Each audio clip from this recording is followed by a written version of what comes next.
welcome to the latest episode of Movie Crusaders. My name's Sean Wasserkrug, and today we're going to be reviewing probably the most anticipated Netflix film of the year, Red Notice. Most people have been talking about this movie pretty much since around this time last year, not really knowing what the movie was about, but knowing that the three big leads were going to be in an action film together, being Dwayne "The Rock" Johnson, Ryan Reynolds, and Gal Gadot. It wasn't until about a couple months back did we actually finally see a first trailer for this film, kind of figuring out what exactly this movie was about. Basically kind of coming off of doing a more of a Thomas Crown Affair meets National Treasure meets Indiana Jones-esque kind of caper. In terms of the trailers, I mean, the main thing about it was, does the trailers really grab you? Story-wise, not so much. But the thing that's going to be the big hook is how well these three big leads all work together. Are they enjoyable? Are they entertaining? Mainly Ryan Reynolds and Dwayne "The Rock" Johnson, because they seem to have the bulk of the film, while Gal Gadot is kind of the villain they're chasing and stuff like that. So that was kind of the big hook for this film, is the storyline, maybe not as strong as it could be, but can the three leads work together to put on an entertaining film on Netflix?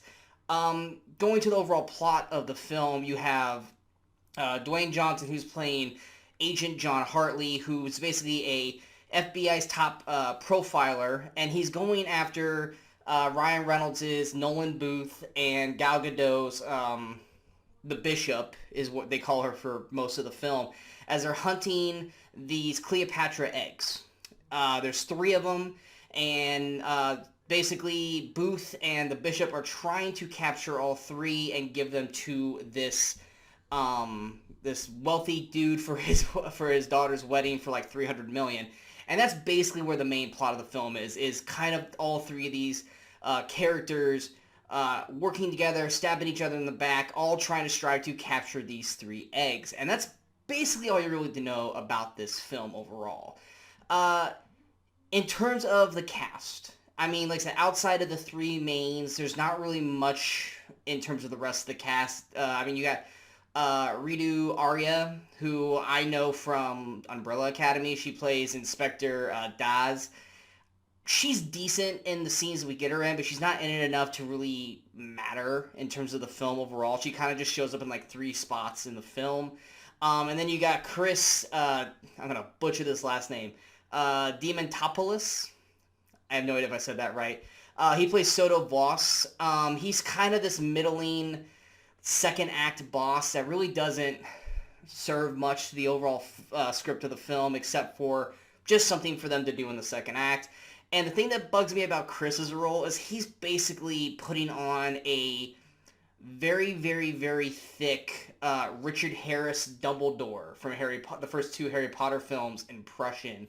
Because every time I hear him talking, I'm just waiting for him to go, "Harry Potter." That's how deep he's going with the voice. It's a very unnecessary choice, but it doesn't damage the film because he's not in it long enough to damage the film. Ultimately, it comes down to Ryan Reynolds, Dwayne Johnson, and Gal Gadot. Are they fun? Are they entertaining? Gal Gadot, I mean, she looks gorgeous in everything she's in, whether she's Wonder Woman or, in the Fast and Furious films or pretty much any film. Watching this movie definitely made me want to see her as a live-action Carmen Sandiego. I think she can portray that really, really well, because I feel like that's pretty much what she was in this film, was Carmen Sandiego. So I had a decent time enjoying her character because of that mindset. Now, if you don't have that kind of mindset, a lot of it just depends on how you like Gal Gadot. Acting-wise, she's not really bringing a whole lot to the table outside of her just being Gal Gadot and being kind of the villain of the film. A lot of it will ride on Ryan Reynolds and Dwayne Johnson. And Ryan Reynolds is supposed to be, outside of Gal Gadot's The Bishop, the number one thief in the world, or number two behind the Bishop. And through this film, the main thing that kind of bothered me was that there's never really a part of this film that made me feel like Ryan Reynolds' Booth was this amazing thief. Because I feel like for the most part it's, Dwayne Johnson's Hartley doing most of the work, and Booth kind of standing around being Ryan Reynolds. Granted, they do have some action sequences where they fight and stuff like that, but we've seen Ryan Reynolds do that tons of time before. But none of this stuff in this film ever made me believe that Ryan Reynolds' Booth was this amazing thief. There's nothing he does that makes you go, "Ooh, he's a clever thief," other than just, "Oh, it's Ryan Reynolds being Ryan Reynolds." That's not a bad thing if you like Ryan Reynolds. I love Ryan Reynolds. So just having him there with The Rock, making fun of him, having, those kind of Deadpool little quips, or just Ryan Reynolds quips in general, he's enjoyable. You're going to have a fun time with him, especially when he goes up against The Rock. If you like The Rock and Jason Statham and how they, bicker back and forth, then you're going to enjoy Ryan Reynolds and Dwayne doing the exact same thing. But that's the one thing that kind of was like, didn't really match up, is never did I feel like Booth was this world-renowned thief. Whereas Gal Gadot's Bishop does make me feel that way. Ryan Reynolds just felt like it was Ryan Reynolds kind of going along for the ride. Dwayne Johnson's Hartley, if you've seen Hobbs or pretty much any Dwayne "The Rock" Johnson film, he's basically just playing Dwayne "The Rock" Johnson in 90% of his films. He's basically playing a character. He's Hartley. He's FBI guy. He's hunting down the Bishop. He's hunting down Hartley. Then he works with Hartley to try to take down Bishop. You've seen this character before from Dwayne "The Rock" Johnson. It's not a bad thing by any means. I mean, it's enjoyable. But bottom line is anything that we're seeing in this film new? And the answer is no. You've seen these characters before. Maybe not Gal Gadot, but for Ryan Reynolds and Dwayne Johnson, you've seen these characters before, but you've never seen them together before. And that is kind of where the crux of will you enjoy this movie or not really falls into play. There are some action set pieces that are very fun to watch in certain respects. It does like to touch base to like some National Treasure, some Indiana Jones, some, like I said, Thomas Crown Affair, or even After the Sunset, in terms of like thief stuff, but nothing really that'll blow you away in terms of thievery, except for maybe like one scene where they're trying to break into a vault inside a party. There is a fun jailbreak scene, but that's nothing that has to do with, thieving or anything like that. But if you enjoy the banter of Ryan Reynolds and Dwayne Johnson, then you're going to have fun watching this movie. The plot and the story itself, it's there. It's not anything super crazy or something that you really need to give your full, brain over. It's just watch the fun action sequences and enjoy the banter between the three leads. And ultimately, after 2 hours, can I say that I hated Red Notice? No. Can I say that I loved Red Notice? No. But did I have an entertaining time watching Red Notice? And the answer is yes. So in terms of a recommendation, do I recommend checking out Red Notice?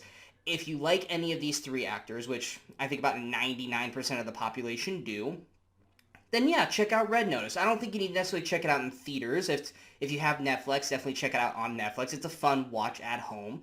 But yeah, I think you'll have a fine time with it. It's not going to be one of the best films of the year or blow anyone away in terms of an amazing film, but it's definitely a fun 2-hour ride with three great leads, having a blast, going from location to location, action scenes and comedy, dialogue all the way through. Going to my overall review, I'm going to give Red Notice a 71%, mainly because the three leads were fun to watch throughout the film. If they do go with a sequel of this, I mean, I definitely will check it out because I enjoy the three leads. In terms of the story and the plot, I could really care less. But nonetheless, if they make another film, I'll definitely check it out. Will I rewatch this ever again? Maybe. It's not something that I feel like I need to rewatch right away or anytime soon. This will probably be a one-time watch where it will be for most people watching it on Netflix anyway. I hope you guys enjoyed this review. If you guys did, go ahead and hit that like, share, and subscribe button to the channel so you guys stay up to date with all the latest videos that pop up on the Movie Crusaders. And of course, look at the follow us on all the social media outlets you see below. Coming up next, I think this is the only movie I'm reviewing for this week. So next week, There will definitely be a review for Ghostbusters Afterlife. And then, of course, Brian Michaels and myself will be back for another episode of the Weekend Crusaders where we talk about 5 movies that came out during that weekend in movie history. Our episode for this week dropped today, so feel free to check that out. And if you care about the Eternals reviews, feel free to check out my review for the Eternals and also my review for The Harder They Fall, which is also on Netflix and is currently one of my top films of the year. If you guys have not heard of that film, definitely make an appointment to check that film out. You will not be disappointed. And until next time, in case I don't see you, good morning, good afternoon, and good night, Movie Crusaders.